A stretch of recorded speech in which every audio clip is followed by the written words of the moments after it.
नमस्कार। आप देख रहे हैं क्यू वाइब और मैं हूं प्रवीण झा। बात बिहार की करेंगे और आज बात करेंगे ऐसी खबर की जिसको देखकर, हालांकि जब आप हमारा थंबनेल देखेंगे तो उसको देखकर थोड़े से आप चौंक जरूर जाएंगे, लेकिन उसके बारे में पहले हम आपको थोड़ा सा विस्तार से बता देते हैं। उसके बाद हम आगे बताएंगे कि क्या हम इसके बारे में, इस पूरे डिबेट में किस ओर हमारा ये चर्चा रहेगा। तो आज आप जो थंबनेल देख रहे होंगे कि चिराग ने दिया है नीतीश को समर्थन। दरअसल इसके मायने क्या है कि कैसे चिराग ने नीतीश को समर्थन दिया है, क्योंकि चिराग के बारे में ये कहा जाता है कि वो भारतीय जनता पार्टी के गुट के हैं और खास करके प्रधानमंत्री नरेंद्र मोदी के हनुमान हैं। तो ऐसे में वो नीतीश कुमार को समर्थन कैसे दे सकते हैं? लेकिन यहां पर समर्थन है, मैं आपको बता रहा हूं, उसका पूरा विश्लेषण करूंगा कि कैसे समर्थन है। दरअसल सम्राट चौधरी जो भारतीय जनता पार्टी के नेता हैं और बिहार में अभी उप मुख्यमंत्री हैं, उनके नाम की चर्चा सीएम पद के रेस में है। और अगर निशांत कुमार जो नीतीश कुमार के बेटे हैं, अगर वो सीएम नहीं बनते हैं तो सम्राट चौधरी के बारे में ये कहा जा रहा है कि नीतीश कुमार की पसंद भी सम्राट चौधरी है। और आज खास करके चिराग पासवान ने भी कहा है कि सम्राट चौधरी जो हैं वो अभी बढ़िया काम कर रहे हैं और आने वाले समय में भी उनका कुछ अलग रोल हो सकता है। यानी एक प्रकार से चिराग पासवान ने सम्राट चौधरी का समर्थन किया है। तो ऐसे में आप कह सकते हैं कि नीतीश कुमार की भी पसंद सम्राट चौधरी है और चिराग पासवान ने भी समर्थन कर दिया है एक प्रकार से सम्राट चौधरी का। हालांकि ये कहा जा रहा है कि जो भारतीय जनता पार्टी की तरफ से हो ना हो, चिराग पासवान को ये मैसेज दिया गया है कि आप जाकर मीडिया में ये बयान दीजिए, ताकि जो जेडीयू की तरफ से जो बार बार ये कहा जा रहा है कि निशांत कुमार को सीएम बनाया जाए या निशांत कुमार के नाम की चर्चा होने लगी है तेजी से, उस पर कुछ विराम लगेगा और नीतीश कुमार मन बनाएंगे सम्राट चौधरी को या भारतीय जनता पार्टी के किसी को सीएम बनाने के लिए।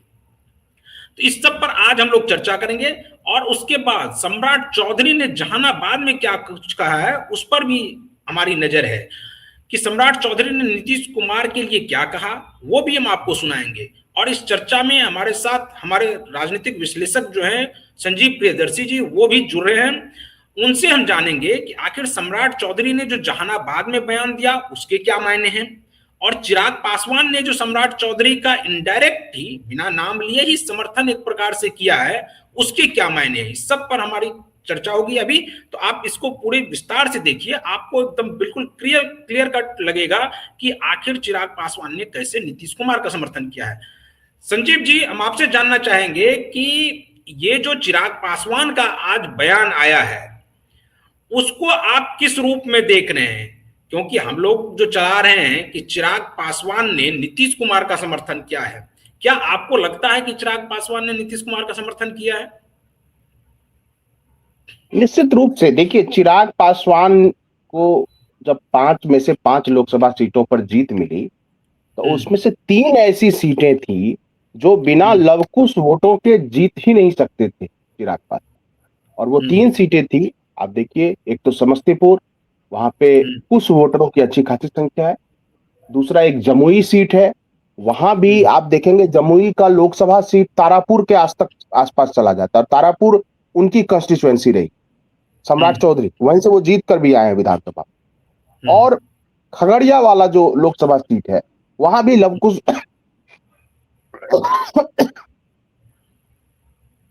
क्षमा चाहता हूं मैं, वहां भी लवकुश वोटरों का अच्छी खासी आबादी है, जो आपका खगड़िया वाला लोकसभा सीट।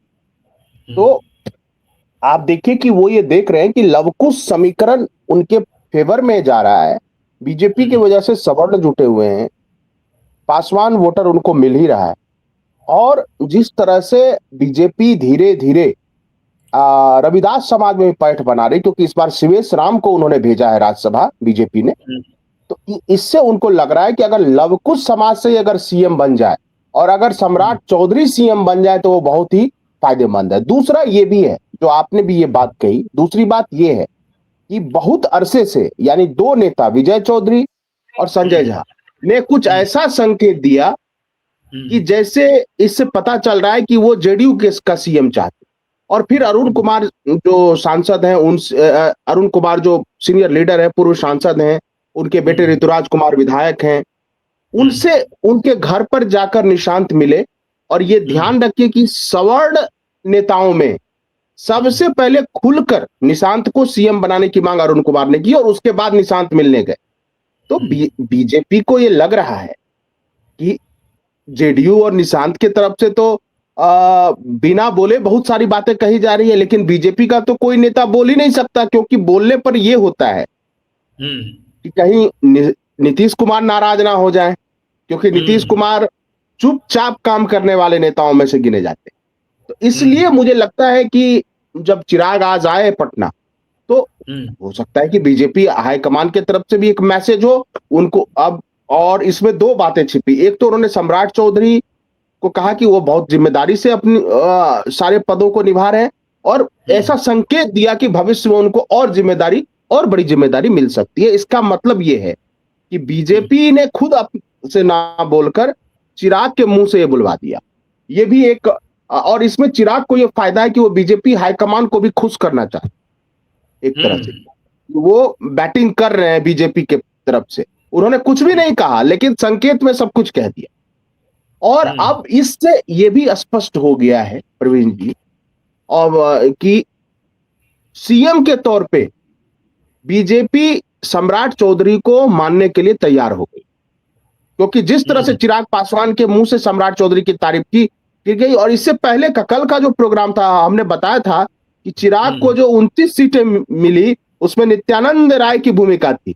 और आज चिराग पासवान का बयान आ गया और चिराग नीतीश का समर्थन करते हुए दिख रहे। देखिए, रामविलास पासवान और नीतीश जी में लंबी अदावत रही है और आज उसकी चर्चा बहुत ज्यादा नहीं होती है।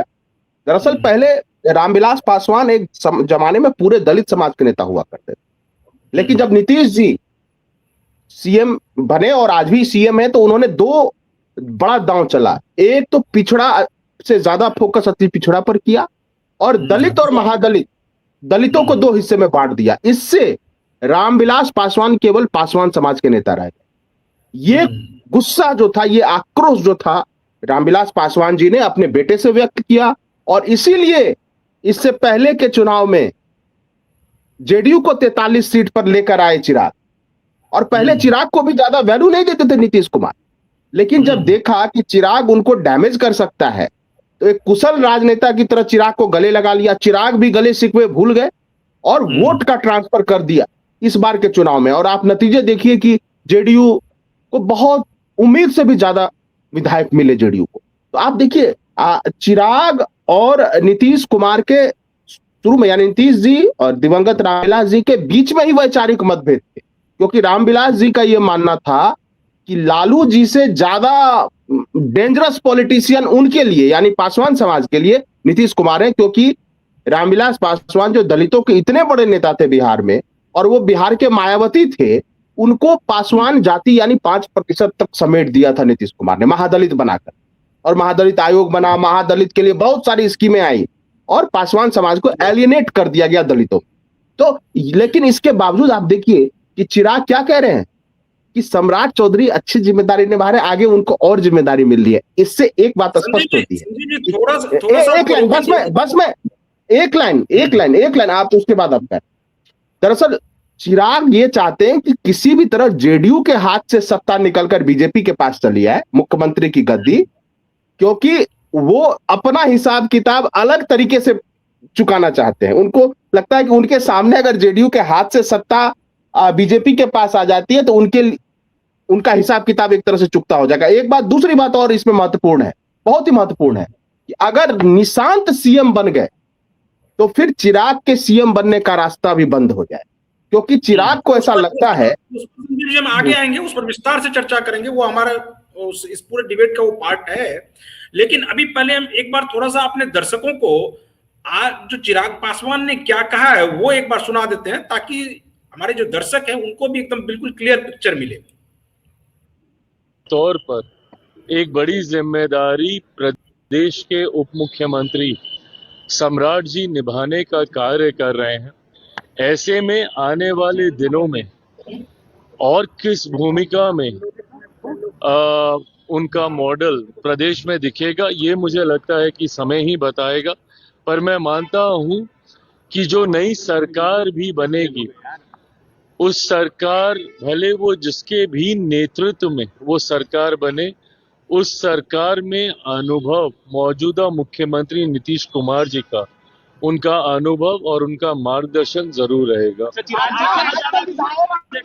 की तरफ से भी माना जा रहा है कि उनका मुख्यमंत्री बनाना चाहिए, क्या जेडीयू की तरफ से भी कहा यह जा रहा है कि मुख्यमंत्री अगर बनाया जाए तो जेडीयू से भी बनाया जाए।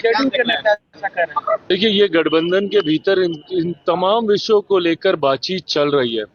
सब मैटर ऑफ टाइम, समय की बात है। मुझे लगता है बहुत जल्द इसकी औपचारिक घोषणा भी कर दी जाएगी। कौन मुख्यमंत्री होगा, किस दल से मुख्यमंत्री होंगे, कौन उप मुख्यमंत्री होंगे, इन तमाम विषयों को लेकर गठबंधन के पांचों दलों के भीतर चर्चाएं ही नहीं, मोटा मोटी सहमति भी बन चुकी है। तो संजीव जी, आप सुन रहे थे अभी चिराग पासवान ने जो कहा, क्या आपको लगता है कि ये जो चिराग पासवान का ये बयान है, ये चिराग पासवान खुद आकर के दे रहे हैं या उनको ये बयान दिलवाया जा रहा है? क्योंकि जिस प्रकार से कह रहे हैं वो, उससे तो ऐसा ही प्रतीत हो रहा है कि ये भारतीय जनता पार्टी की तरफ से कहा गया है कि आप ये बयान दीजिए। हाँ, बिल्कुल बिल्कुल, इसमें कोई संदेह नहीं है। और चूंकि वो दिल्ली से आए तो कुछ संदेश भी लेकर आए, और ये एक संदेश ही है कि चिराग बीजेपी के सीएम, यानी वो क्या कह रहे हैं, सम्राट चौधरी आगे करते हैं, और फिर उनका मॉडल, तो वो सम्राट मॉडल, आप समझ रहे हैं, जैसे गुजरात मॉडल हम सुना करते थे सब, है ना। तो अब वो एक तरह से वो सम्राट मॉडल के पिच पर बैटिंग कर रहे हैं, और ये तब कर रहे हैं जब पिछले 3-4 दिनों से लेकर पटना से दिल्ली तक एक ही चर्चा चल रही है कि निशांत भी दौड़ में शामिल हो गए सीएम पद के। तो अगर निशांत सीएम बनते हैं तो फिर तो पूरा मामला निशांत बनाम तेजस्वी होगा, चिराग साइडलाइन हो जाएंगे। और चिराग ये हमेशा से चाहते रहे हैं कि तेजस्वी के खिलाफ वो मोर्चाबंदी करे सीएम पद, क्योंकि उनको पता है कि बीजेपी में पॉपुलर करिश्माई लीडर का अकाल है, और चिराग में वो करिश्मा है, चिराग ऐसा समझते हैं।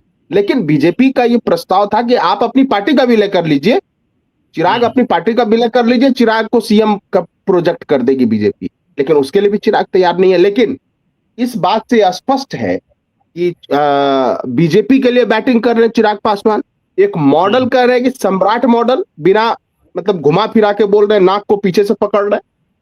और तीसरी बात है कि उनको ये लगता है कि जेडीयू से अच्छा बीजेपी का सीएम हो।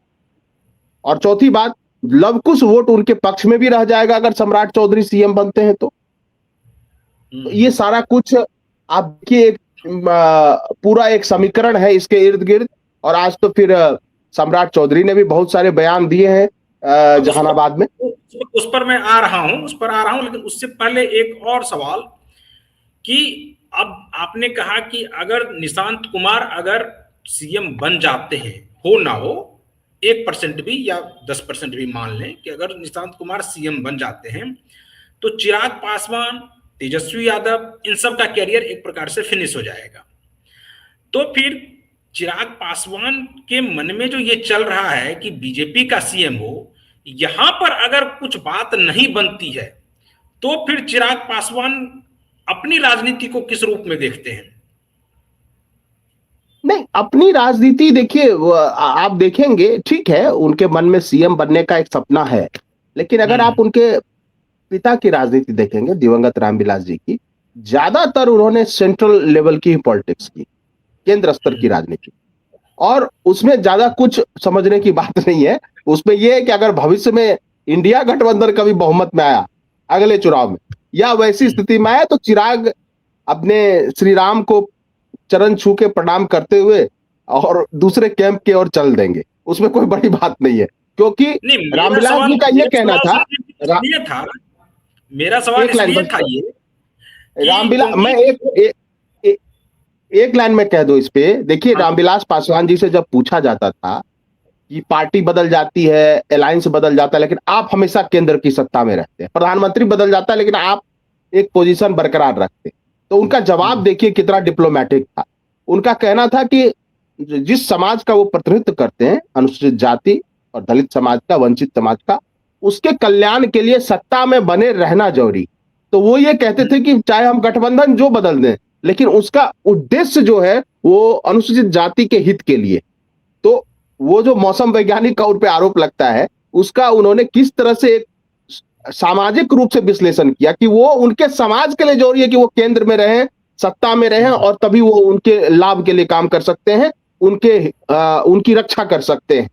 तो ये मॉडल चिराग के लिए भी है, यही प्राणवायु, यही लाइन चिराग बोलेंगे जब कोई अलायंस में दूसरा अलायंस बदलेंगे वो। जी नहीं, मेरा सवाल इसलिए बन रहा था, हालांकि उसको आपने बताया, लेकिन मेरा सवाल इसलिए ये बन रहा था क्योंकि वो लगातार बिहार फर्स्ट, बिहारी फर्स्ट की बात करते हैं, और जब उनसे ये कई बार पूछा जाता है कि आप सीएम की रेस में हैं, तो उसको तो वो टाल देते हैं, लेकिन मन में तो ये जरूर होता है कि वो बिहार में आकर राजनीति करें। और बिहार में इस बार तो चर्चा ये भी हो रही थी कि हो सकता है कि वो बिहार में विधानसभा का चुनाव भी लड़े, लेकिन नहीं लड़े वो, लेकिन ये चर्चा भी हो रही थी। देखिए, अब बिहार फर्स्ट, बिहारी फर्स्ट तो एक तरह से ठीक है, वो तब होगा जब वो विपक्ष की तरफ से लड़ेंगे।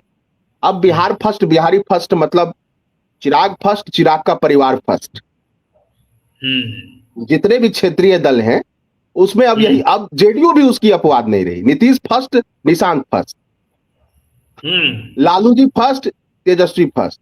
अब और केंद्र में बीजेपी, राजनाथ सिंह फर्स्ट, उनके बेटे पंकज सिंह फर्स्ट। तो वो अलग मॉडल है। अब बिहार फर्स्ट, बिहारी फर्स्ट, तो आज उनसे फूड प्रोसेसिंग इंडस्ट्री पर भी सवाल पूछा गया, तो उसका उन्होंने कोई ऐसा जवाब नहीं। जो उनके पास मिनिस्ट्री है उसके में वो बिहार के लिए कितने प्लांट ला रहे हैं फूड प्रोसेसिंग के लिए, अभी तक एक भी नहीं बना है, अभी तक एक भी नहीं बना है प्रवीण जी। बिल्कुल। और मिला जुला के वो पिछले टर्म में भी 5 साल कैबिनेट मंत्री रहे अपने विभाग। और गिरिराज सिंह भी एक भी वो प्लांट लेकर कोई इंडस्ट्री लेके नहीं आ पाए। यहां तक कि जीतन राम मांझी जो एमएसएमई मिला वो भी लेके नहीं आ पाए। संजीव जी, हम यहाँ पर आपको थोड़ा सा रोकेंगे। आज हम वापस फिर इसको उसी डिबेट पर लाना चाहते हैं, उसी मुद्दे पर लाना चाहते हैं जहां से हम लोगों की शुरुआत हुई थी।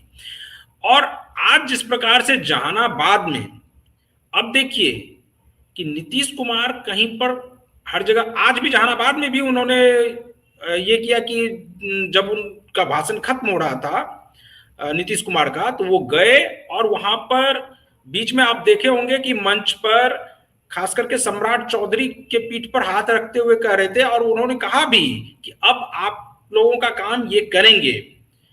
सम्राट चौधरी ने उससे पहले क्या कहा, वो पहले हम अपने दर्शकों को एक बार सुना देते हैं, उसके बाद, क्योंकि ये बहुत ही बड़ा बयान है सम्राट चौधरी का।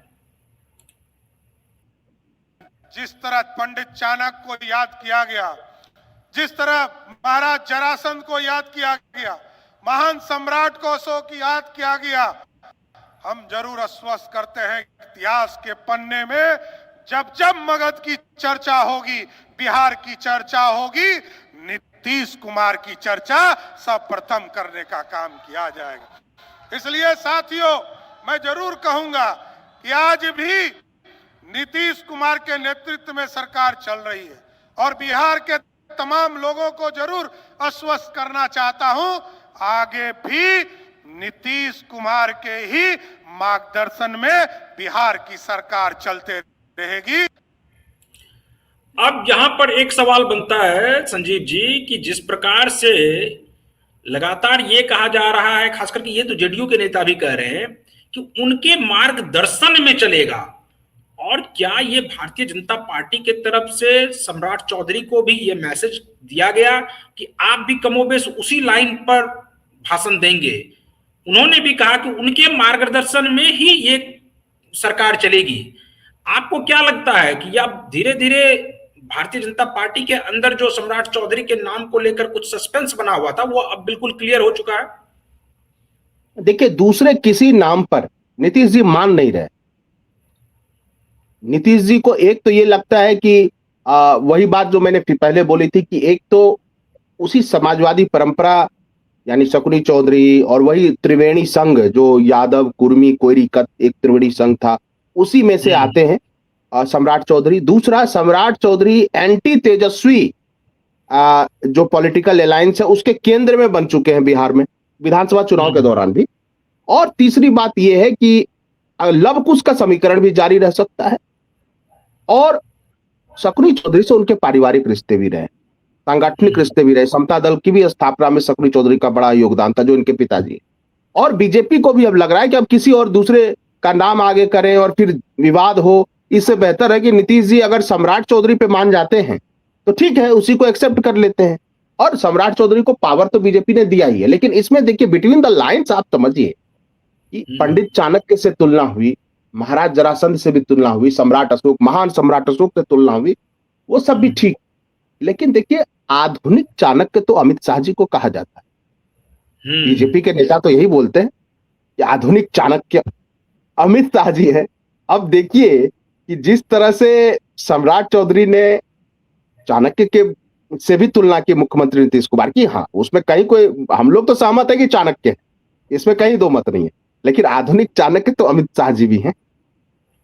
अपने को आधुनिक लोग बीजेपी के नेता बीजेपी उसमें तो सम्राट चौधरी ये कहकर निकल जाएंगे कि नहीं आप सुनने में भूल कर गए कि वो तो मैं कह रहा था कि बिहार की जब बात होगी, जब बिहार की बात होगी तो नीतीश कुमार का नाम चाणक्य के रूप में आएगा, लेकिन अगर देश की बात होगी तो फिर अमित शाह का नाम आ जाएगा।